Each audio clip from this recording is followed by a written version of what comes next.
राजधानी देहरादून के parade ground में आज से उत्तरायणी कौथिग महोत्सव का आगाज। राज्यपाल लेफ्टिनेंट जनरल गुरमीत सिंह करेंगे शुभारंभ।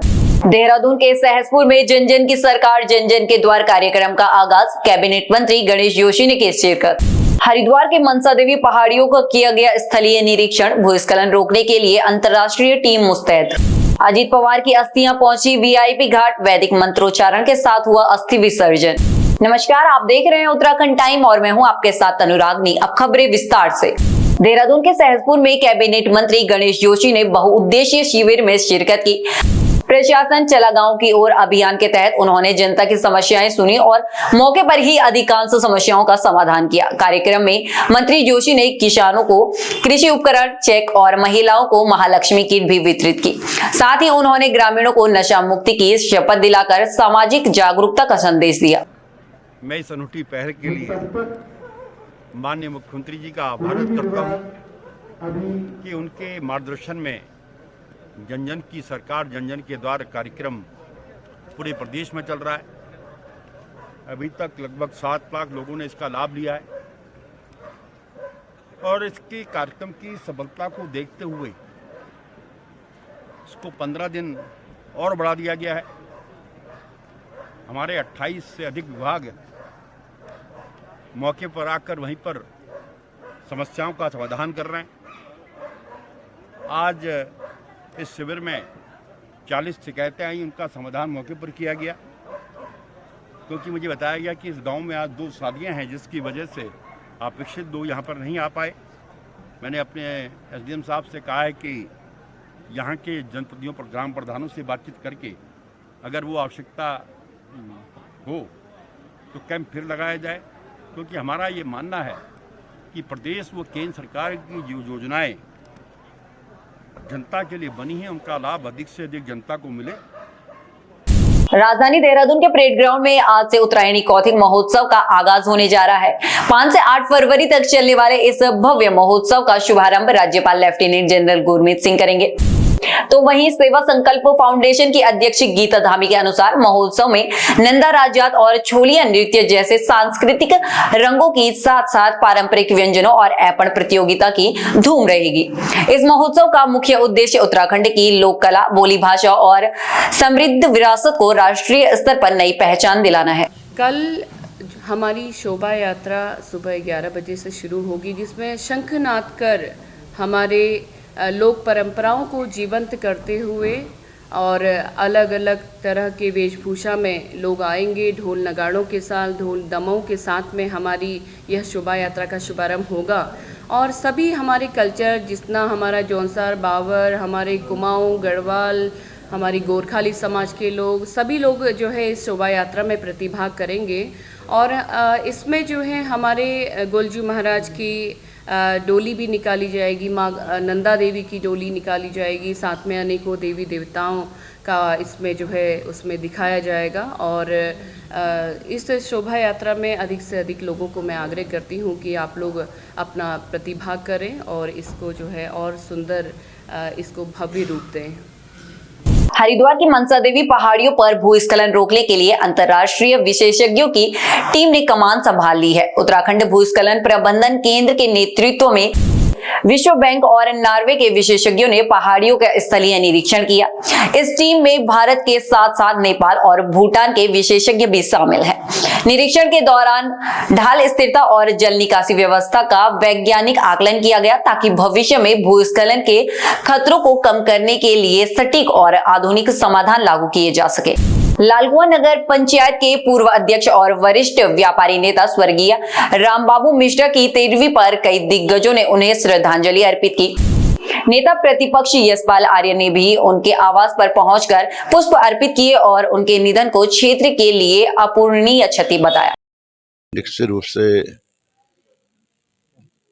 मिश्रा जी का निधन लालकुआं के ही नहीं पूरे समाज के लिए एक बहुत बड़ी क्षति है। और जिस तरह से उन्होंने अपनी मेहनत से कांग्रेस को यहाँ पर हमेशा जीवंत रूप दिया, एक मिलनसार और सबके दुख में सुख में खड़े होने वाले, सबकी सुनवाई होती थी उनके यहाँ। आज वो हमारे बीच में नहीं है। सर्वप्रिय थे, मेरा उनसे बहुत पुराने संबंध थे और हमेशा उनका हमारे प्रति, कांग्रेस परिवार के प्रति सम्मान रहा। हर मोर्चे पर उन्होंने कांग्रेस को ताकत दी। बहुत बड़ी क्षति है, जैसे मैंने कहा कि उनका जाना कांग्रेस परिवार के लिए बहुत बड़ा नुकसान है, जिसकी भरपाई होना बहुत संभव नहीं है भविष्य में। मैं बड़े विनम्र शब्दों में उनको श्रद्धांजलि अर्पित करना चाहता हूँ। ईश्वर उनकी आत्मा को शांति दे, उनके परिवार को, उनके परिजनों को यह दुख सहन करने की शक्ति दे। ईश्वर से मैं ही कामना करता हूँ। उधम सिंह नगर के खटीमा में व्यापार मंडल चुनाव के दौरान मतगणना स्थल रण क्षेत्र में तब्दील हो गया। बुधवार शाम नतीजे के बीच समर्थकों ने भारी हंगामा और पथराव की स्थिति पैदा कर दी, जिसके बाद एसडीएम तुषार सैनी को खुद हाथों में डंडा लेकर मोर्चा संभालना पड़ा। तनाव बढ़ता देख प्रशासन ने मतगणना को तुरंत स्थगित कर शेष 3 मतपेटियों को सील कर दिया। आपने खुद देखा, खुलेआम गुंडागर्दी करी है बाहर के लोगों ने आके, जिनका कोई व्यापार मंडल से लेना देना नहीं था। निष्पक्ष चुनाव चल रहे थे। भाई साहब, मैंने इतने 6 साल से मेहनत करी है, पब्लिक मुझे पसंद कर रही है, तो मैंने पब्लिक के लिए काम करा है। मैंने मेहनत करी है। इन्होंने क्या करा, 25 दिन आगे आए, पहले चुनाव लड़ने के लिए आ गए, तो क्या चुनाव जीत जाएंगे क्या? मैंने 6 साल से मेहनत करी है, अपना काम करा है, लोगों पब्लिक के लिए काम करा। आज ये हारने के कगार में, तो ये खुलेआम गुंडागर्दी, खुलेआम पता नहीं कौन लोग हैं, और मैं मतलब जबरदस्ती इस तरह की हरकतें करना। बाहर के व्यापार मंडल से इन लोगों को क्या लेना देना? भाई हमारे व्यापारी को चुनाव है, व्यापार मंडल में राजनीति का क्या मतलब होता है? बिल्कुल गलत है, मैं इसका विरोध करता हूँ। मैंने मेहनत करी है, 6 साल से मेहनत कर रहा हूँ। 25 दिन पहले आए तो चुनाव को जीत जाएगा क्या? अब हारने के डर की वजह से ये हरकतें कर रहे हैं। या आपने पूरी सबने देखा है, सबने देखा आप लोगों ने कि क्या हुआ है। अरे तुम्हें डाउट हो रहा है, तुम्हें शक हो रहा है, तो शासन प्रशासन बैठा लो, उसके सामने काउंटिंग करा लो। कोतवाल साहब में बैठे, उनके सामने काउंटिंग करा लो, पूरा बैठो अपने सामने काउंटिंग करा लो। काउंटिंग कराने में क्या प्रॉब्लम है? देखिए, आज का चुनाव ना इतिहास का खटीमा का सबसे गंदा चुनाव हुआ है। शुरू से ही सुबह से धांधली और गुंडागर्दी, मैं दिन भर इनसे लड़ता रहा। ये सुनियोजित तरीके से, मैं प्रत्याशी था, सुनियोजित तरीके से मुझे हराने के लिए इन्होंने दिन भर प्रयास किए, और मैं दिन भर धांधली। ऐसा चुनाव जो व्यापारी चुनाव, इसमें रिक्शा वाले, तांगे वालों से वोट डलवा दिए, लड़कियों जो स्कूल में पढ़े बच्ची हैं उनके वोट से डलवा दिए। मैं रोकता रहा, गुंडागर्दी करते रहे, और जब उसके बावजूद भी ये नहीं रोक पा रहे थे तो इन्होंने काउंटिंग में बवाल किया और वोट गायब किए। अभी सिर्फ 2 की काउंटिंग हुई, उसमें वोट गायब कर रखे इन्होंने, यहाँ चुनाव संचालन समिति के लोगों ने। अगर उसके बाद महामंत्री और जब मेरे अध्यक्ष की काउंटिंग होती तो मुझे उम्मीद थी कि ये 200-250 वोटों का इन्होंने अंतर अभी भी कर रखा है, वोट गायब करके। उसका हमने आरोप लगाया, धांधली का आरोप लगाया, और धांधली के आरोप में जब ये पकड़े गए, वोट काउंटिंग जितनी मतगणना हुई थी उससे जितने वोट पड़े थे मतगणना टाइम, उससे कम निकल रहे हैं, और लिस्ट में इन्होंने चढ़ा रखे उससे कम निकलने, तो वोट कहाँ गए? उसका ये जवाब नहीं दे पा रहे हैं। जब तक ये जवाब नहीं देंगे मतगणना रुकी रहेगी।